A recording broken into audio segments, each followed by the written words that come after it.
Hello students welcome to our MVN pharmacy department YouTube channel. Students आज फिर से एक इंपॉर्टेंट टॉपिक जो हम डिस्कस करेंगे, उस टॉपिक का नाम है मोनोग्राफ। स्टूडेंट्स आप सब लोग जानते हैं कि जब हम बात करते हैं इंडियन फार्माकोपिया की, तो इंडियन फार्माकोपिया के अंदर बहुत सारे एन नंबर ऑफ मोनोग्राफ्स हैं। अब बात आती है कि इंडियन फार्माकोपिया क्या है, इंडियन फार्माकोपिया सबसे पहले कब आया, इन सारी चीजों के बारे में भी थोड़ा सा मैं आप लोगों को डिटेलिंग करता हूं, लेकिन उसके बारे में मैं ज्यादा डिस्कस नहीं करूंगा। मैं आप लोगों को आज मोनोग्राफ के बारे में इंफॉर्मेशन देने वाला हूं। तो आइए स्टूडेंट, सबसे पहले मैं इंडियन फार्माकोपिया के बारे में आपको बताता हूं। देखिए, हर एक कंट्री का अपना एक अलग से फार्माकोपिया है। जैसे कि इंडिया की बात करें तो इंडियन फार्माकोपिया, अमेरिका की बात करें तो United state pharmacopoeia, British pharmacopoeia, Japanese pharmacopoeia, ऐसे बहुत सारे डिफरेंट फार्माकोपियाज हैं, इंटरनेशनल फार्माकोपिया। अब बात यह आती है कि इंडियन फार्माकोपिया, जो कि बीइंग एन इंडियन, हमें इंडियन फार्माकोपिया के बारे में पूरी नॉलेज होनी चाहिए। तो मैं उसके बारे में पहले आपको बताता हूं। इंडियन फार्माकोपिया सबसे पहले इंडिया में जो फर्स्ट इसका वॉल्यूम जो आया था, जो फर्स्ट एडिशन आया था, वो 1955 में आया, सेकेंड आया 1966 में, थर्ड जो आया 85 में, फिर 96, फिर 2007, फिर 2010, फिर 2014, फिर 2018।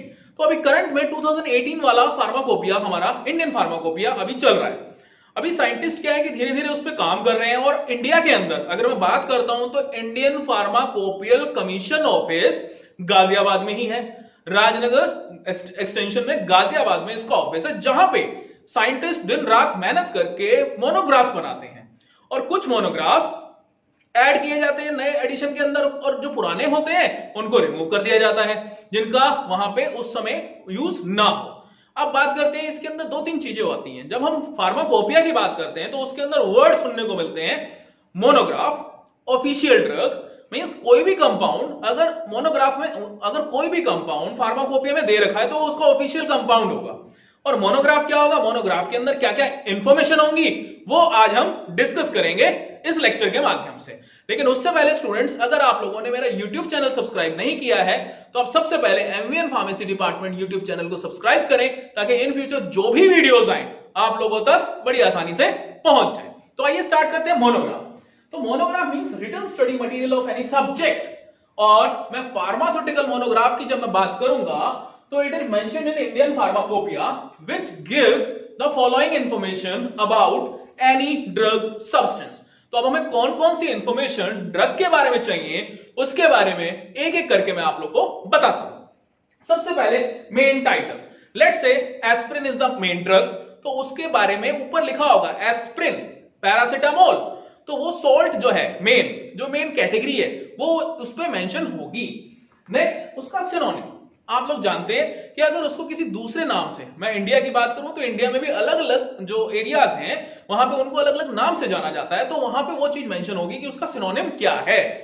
नेक्स्ट केमिकल फॉर्मूला, उसका केमिकल फॉर्मूला होगा, मॉलिक्यूलर वेट होगा, इसके अलावा उसका आईयूपीएसी नेम भी मेंशन होगा, या आइडियली मैं कहूं कि मोनोग्राफ के अंदर ये सारी चीजें होनी चाहिए।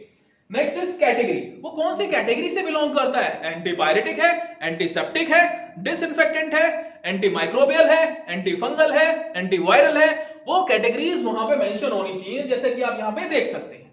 नेक्स्ट इज उसकी डोज वहां पे मेंशन करना जरूरी है, क्योंकि वो डोज जो है, जो डोसेज फॉर्म जो है, वो डोज अडल्ट के लिए है, पीडियाट्रिक्स के लिए है, या फिर जेरियाट्रिक्स के लिए, तो इसलिए डोज का होना बहुत जरूरी है।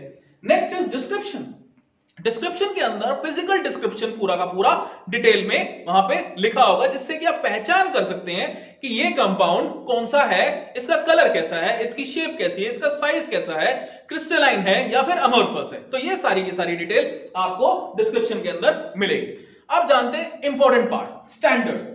अगर मैं बात करूं तो स्टैंडर्ड में लेट्स से एक कंपाउंड है, लेट्स से सोडियम बाइकार्बोनेट, तो सोडियम बाइकार्बोनेट की कितनी परसेंटेज एक अपर लिमिट और कितनी परसेंटेज डाउन लिमिट, वो उसके अंदर मेंशन होनी जरूरी है। जैसे कि यहां देख सकते हैं, prescribe the standards of purity and strength, purity and strength का मेंशन होगा। एग्जांपल है sodium bicarbonate IP contains 99%, not less than 99% and not more than 100.5% of sodium bicarbonate. ये हर कंपाउंड्स के साथ सारी की सारी चीजें मेंशन होती है। एक एग्जांपल था छोटा सा। अब जितने भी मोनोग्राफ्स होंगे उनके अकॉर्डिंग हर एक में अलग अलग रहेगा। अब एक इंपॉर्टेंट चीज जो कि एक स्टैटिस्टिक्स के पॉइंट ऑफ व्यू से बहुत इंपॉर्टेंट है, प्री फॉर्मुलेशन जब हम करते हैं उसके पॉइंट ऑफ व्यू से बहुत इंपॉर्टेंट है, वो है सॉल्युबिलिटी डाटा। सॉल्युबिलिटी कैसे डिटरमाइन करेंगे? सॉल्युबिलिटी के अंदर डिफरेंट डिफरेंट टर्म्स यूज होती हैं, लाइक स्पैनिंगली सॉल्युबल क्या होता है, फीबली सॉल्युबल क्या होता है, सॉल्युबल क्या होता है, वेरी सॉल्युबल क्या होता है। तो ऐसी कुछ टर्म्स आपको देखने को मिलेंगी। लाइक सॉल्युबिलिटी की अगर बात कर रहे हैं, यहाँ पे देख सकते हैं very soluble, freely soluble, soluble, sparingly soluble, slightly soluble, very slightly soluble and practically insoluble. इन सब की रेंज दे रखी है। आप यहाँ पे देखेंगे volume of solvent for dissolving 1 part of solute कितना चाहिए, लेस देन 1 पार्ट, और लास्ट वाले केस में आप देख सकते हैं मोर देन 10,000 पार्ट्स रिक्वायर्ड। तो इसी वजह से ये है प्रैक्टिकली इनसॉल्युबल। नेक्स्ट आता है आइडेंटिफिकेशन टेस्ट। आइडेंटिफिकेशन टेस्ट हमारे केमिकल टेस्ट होंगे जिसकी हेल्प से हम आइडेंटिफाई कर पाएंगे कि ये कंपाउंड कौन सा है।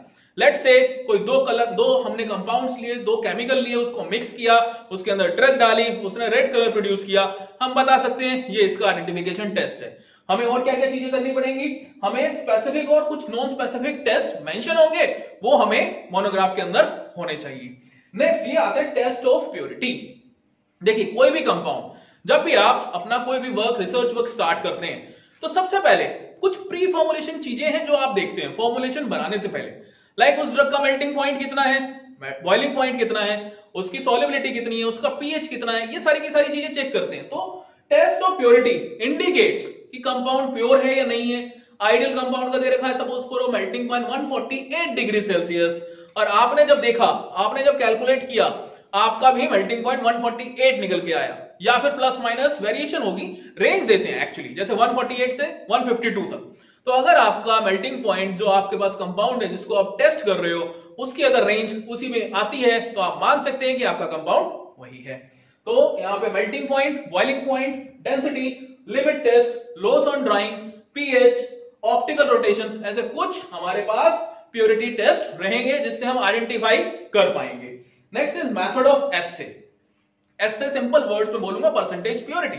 परसेंटेज प्योरिटी निकालने के लिए अलग से एक फॉर्मूला गिवन होता है, लेकिन इसके अंदर हम करेंगे क्या, ये है क्या, ये क्वांटिटेटिव डिटरमिनेशन है।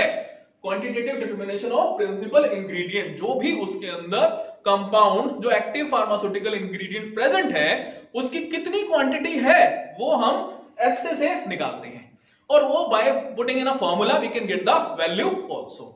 Next is storage. एंड में जो कि फार्मास्यूटिकल इंडस्ट्री के पॉइंट ऑफ व्यू से, उसकी स्टेबिलिटी के पॉइंट ऑफ व्यू से, उसके शेल्फ लाइफ के पॉइंट ऑफ व्यू से जो इंपॉर्टेंट चीज है वो है उसकी स्टोरेज। मींस कुछ ड्रग्स ऐसी भी होती हैं जो वाटर सेंसिटिव है, तो उसके केस में स्पेशल लिखनी पड़ेगी स्टोरेज। कुछ ड्रग्स ऐसी होती हैं जिसके साथ ऐसी कोई प्रॉब्लम नहीं होती, कुछ ड्रग थर्मो सेंसिटिव होती हैं, कुछ ड्रग थर्मो सेंसिटिव नहीं होती, तो वहां पे मेंशन होगा क्लियरली।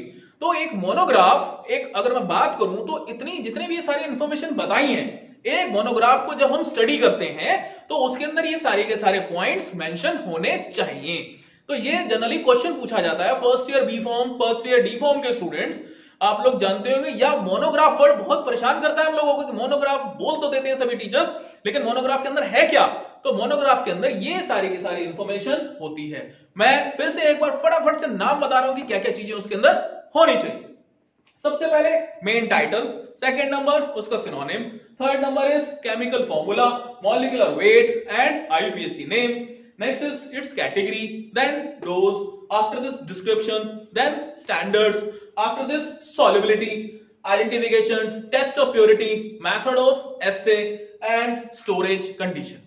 तो आई होप स्टूडेंट्स आप लोगों को मोनोग्राफ के बारे में अच्छे से समझ में आ चुका होगा।